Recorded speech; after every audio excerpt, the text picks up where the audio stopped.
My younger self made me who I am today. My younger self made me as strong as I am today. My younger self taught me one thing that I didn't see until I got a lot older, that I can endure and I can grow through anything.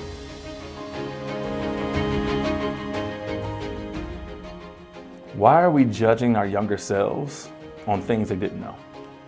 Like, why? I want us to really think about that for a second. I think a thing that is important is for us to be honest with ourselves. That sometimes we're holding our younger selves to things that they just didn't know. We had to grow and learn. I walked around with so much weight and shame on me because of things that have happened in my life when I was younger as a kid, that it weighted me even into my adult years. It kind of hindered growth in certain spaces. It caused me trust issues with myself and with others because I was holding myself, my younger self, if you will, to an unbelievable standard. We all have to grow. It makes me think about when we're teaching a kid how to walk, when a baby's learning how to walk, and we cheer them along when they fall, get back up, try it again. But then when we become adults, all of a sudden we stop allowing people to fail forward. I was holding my younger self to beliefs and ideas that my older self had to journey through and learn. It was hard. It was actually crippling, to be honest. That I wasn't allowing my younger self to live because I had to grow up fast. And that I blamed my younger self for not knowing this or not saying that. I remember having conversations with myself like, you should have did this and you should have said that. And why did you let this person do this to you? I was a kid.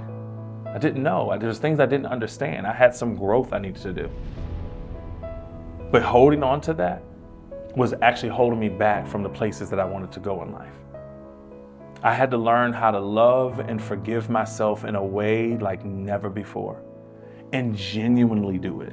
Like we talk about this self-love thing, we talk about really holding on to the truth of who we are, self-care and development, all these things. But if you do not truly love yourself, your full journey, every step you've taken, you're going to struggle and battle along the way if you keep holding your younger self to a standard that is so unrealistic. The weight that I gave my younger self because I had to grow up so fast actually caused more harm than it did, where I can say, well, it was a lot that I learned and I did a lot of things. I know I missed out on a lot. To this day, I'll hear my family talking about different stories when I was younger and these times that makes them laugh and brings them joy, and I can't even remember them. But if you ask me about any of the tragedies or the things that the hardships that I had to go through, I can tell you exactly what happened, the time, the day, and what everybody had on. My life shifted at a very young age because I went through some abuses that that any child should never have to go through. It was unfortunate, yes, and it was hard, trust me. But the reality is I didn't have to live there. I get to grow past it. I get to be free from it. But as much as I was saying other people were holding me to something that happened in the past, I was holding myself there. Because the first thing I had to do was forgive myself, and that was the hardest thing I've ever had to do in life. I blamed myself for not speaking up, not speaking out. I blamed myself for not making this decision or making that decision. I blamed myself for not getting it right every time. Unrealistic. I had to learn that every step that we take in life, every bit of our journey, is a testament to where we're going. Sometimes that's hard to believe when you're going through some hard stuff, friends, but I'm here to tell you every step has a meaning. It has a meaning in your journey. It has a meaning for where you're going. It has a meaning for the destination that you're going to get to in life. I had to remember that. I had to remember that in some of the toughest times, when sometimes those triggers come back from things that had happened to me in my past and I didn't know how to let go. I had to love the younger version of myself just enough to release him from being captive to what has happened in the past.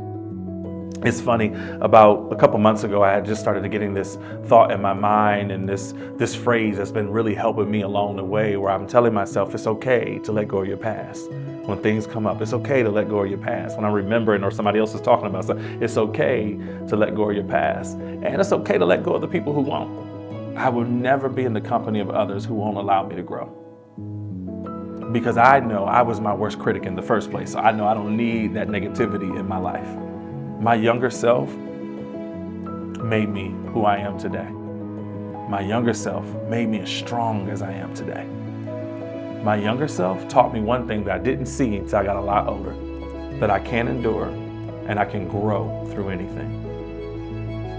So why are we holding our younger selves to unrealistic standards, unrealistic beliefs?